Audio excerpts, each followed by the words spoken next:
नागपुर शहर के सारे मेरे पत्रकार बंधु और यहाँ पर हो तो कोई भगिनी, इन सबका मैं हार्दिक स्वागत करता हूं। जिस विषय को लेकर के आज की चर्चा करनी है, ये विषय वैसे सर्वविदित है। 5 सदियों के संघर्ष के पश्चात भगवान श्री राम की जन्मभूमि के ऊपर उनके गौरव के अनुरूप मंदिर का पुनर्निर्माण करने के लिए एक समिति, एक न्यास गठित किया जाए, इस प्रकार का आदेश उच्चतम न्यायालय ने केंद्रीय सरकार को दिया और उसके अनुसार गठित न्यास में पहले न्यासी के रूप में और बाद में कोषाध्यक्ष के रूप में सेवा करने का दायित्व तो मेरे पास आया। कोविड के कारण हमारा मंदिर का निर्माण कार्य बहुत मंद हो गया, यह स्वाभाविक था, लेकिन अब उसे हम गतिमान कर रहे हैं।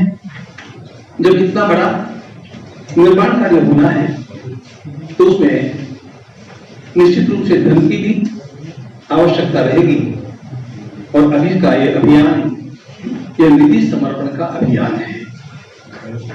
इस अभियान के अंतर्गत हम लोग अभी लोगों से संपर्क कर रहे हैं, बड़े दानदाताओं के साथ बातचीत कर रहे हैं और रचना कर रहे हैं कि किस प्रकार 15 जनवरी से 27 फरवरी तक चलने वाला यह लोक संपर्क अभियान सफल हो जाए। मकर संक्रमण से माघ की पूर्णिमा तक, यानी 15 जनवरी से 27 फरवरी तक चलने वाला यह अभियान एक विशेष अभियान होगा। इच्छा हमारी यह है कि यह मंदिर किसी एकाध दानदाता के अथवा कुछ लोगों के निधि में से न बने। कोटि लोगों की यह भावना है कि हम इसमें सहभागी हो और हम सबकी भावना का आदर करते हैं।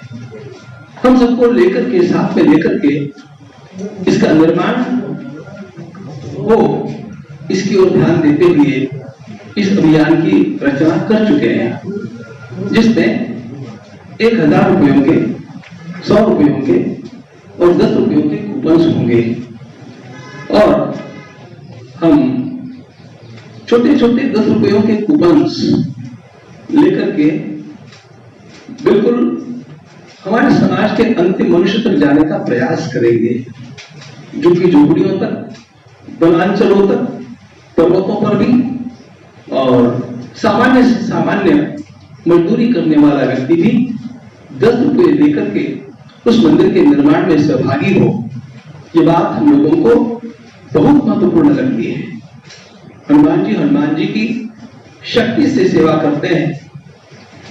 भगवान श्री राम का सेतु बंधन होते समय गिलहरी ने गिलहरी की भी सेवा की। उस समय सेवा का स्वरूप कितना छोटा बड़ा था, यह बात दूसरी होती है। भक्ति के स्वरूप में छोटा बड़ा नहीं होता है। इसलिए कोई धनवान व्यक्ति दान करता है और कोई एक सामान्य मजदूर भी दान करता है 10 रुपयों का, हम उसका भी उतना ही आदर करते हैं। इस माध्यम से 4 लाख गांवों तक पहुंचने का हमारा संकल्प है। कम से कम 11 करोड़ परिवारों तक हमारे कार्यकर्ता स्वयं पहुंचे, इस प्रकार का हम लोगों ने विचार अपने सामने रखा है। और मुझे लगता है कि समाज में जिस प्रकार का उत्साह है, जिस प्रकार की श्रद्धा भावना जगी हुई है, उसको देख करके यह कार्य अत्यंत अच्छी तरह से सफल होगा, ऐसा हमें विश्वास है। इस मंदिर के निर्माण कार्य के बारे में अनेक लोगों को अनेक प्रकार की जिज्ञासाएं होती है और उनके भी उत्तर मैं पहले ही खुद दे देता हूं। बाद में आप जो पूछना चाहेंगे पूछ सकते हैं। मंदिर का निर्माण कार्य आरंभ वैसे तो मार्च से ही हो गया था और इसका कारण ये था कि परम श्रद्धेय स्वर्गीय अशोक जी सिंघल ने लार्सन एंड टुब्रो इसके कुछ समय के 25 वर्ष पूर्व के जो संचालक थे उनसे कुछ समय भी बातचीत कर ली थी कि आपको ये सेवा करनी है, और इसलिए वे भी स्वयं आगे आए और उस वचन का पालन करने के लिए उन्होंने अपनी प्रतिबद्धता जताई। उसके पश्चात कोविड के चलते कार्य की गति अत्यंत मंद हो गई। बीच में उन लोगों के द्वारा जो सीमेंट की पाइल्स बनाई गई थी, जिसके माध्यम से उसके ऊपर ही मंदिर बनेगा, ऐसा सर्वत्र सब लोगों को विश्वास दिलाया गया था। अब प्रयोग तो प्रयोग है। उन्होंने पहले उसका टेस्टिंग किया और वह परीक्षण में उतना सफल नहीं हो पाया जैसा होना चाहिए था।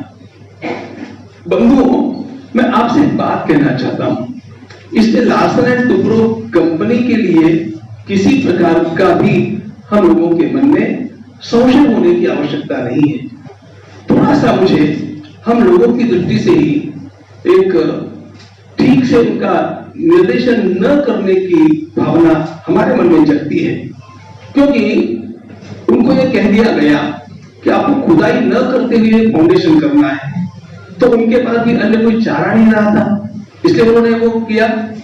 अब इस सारे मंच पर मैं कुछ विलंब से आया और जब इस स्थिति को देखा तो फिर मैंने स्वयं जानना चाहा, तो ऐसा लगा कि यह सारा भ्रम ही हो रहा है, वहां खुदाई न करने का कोई कारण नहीं है। और फिर हमने खुदाई करने का मार्ग भी प्रशस्त कर दिया और यह भी कह दिया कि यदि इस नींव को पक्का बनाने के लिए आपको कुछ समय अधिक लगता है तो भी कोई बात नहीं है, हम उतना समय देंगे, लेकिन फाउंडेशन के साथ किसी भी प्रकार का समझौता नहीं करेंगे। ऐसा होने पर अपने आप ही फिर चर्चाएं आरंभ हुई और आप लोगों को बता दूं, अपने देश के सर्वोच्च इस विज्ञान के जानकार IIT Roorkee, IIT Guwahati, IIT सूरत, IIT हैदराबाद, IIT मुंबई, इन सब के विशेषज्ञों की मिलकर के 8 लोगों की एक कमेटी बनी। उन्होंने कैसे इस फाउंडेशन को किया जाना चाहिए, सबसे उत्तम बात कौन सी हो सकती है, इसके 2 विकल्प हम लोगों के सामने रख दिए और उन 2 विकल्पों में से किसका चयन करना है, इसकी बैठक के लिए मैं आज ही दिल्ली जा रहा हूं। कल ही दत्त पूर्णिमा के दत्त जयंती के मुहूर्त पर वह निर्णय हो जाएगा। लेकिन अब ये जो बनेगा वह सीमेंट से नहीं बनेगा, बिल्कुल खुदाई होकर के और नीचे से पत्थरों की ही नींव बनेगी। इतना आप लोगों को लिखने में कोई भी संकोच करने की आवश्यकता नहीं है। हम लोग ये सारा काम वैसे तो किसी एक उद्योगपति के द्वारा भी करवा सकते हैं। हमारे सामने ही कुछ उद्योगपति ऐसे आए जिन्होंने कहा कि हमारा एक परिवार ही ये पूरा काम कर देगा। हमने उसको नकार दिया। हमने कहा कि ये हो सकता है, आप कर सकते हैं, बड़ी अच्छी बात है, लेकिन इसमें सारा समाज सहभागी होना चाहता है। मैं अपना एक उदाहरण आपको बता देता हूं सहज के रूप में।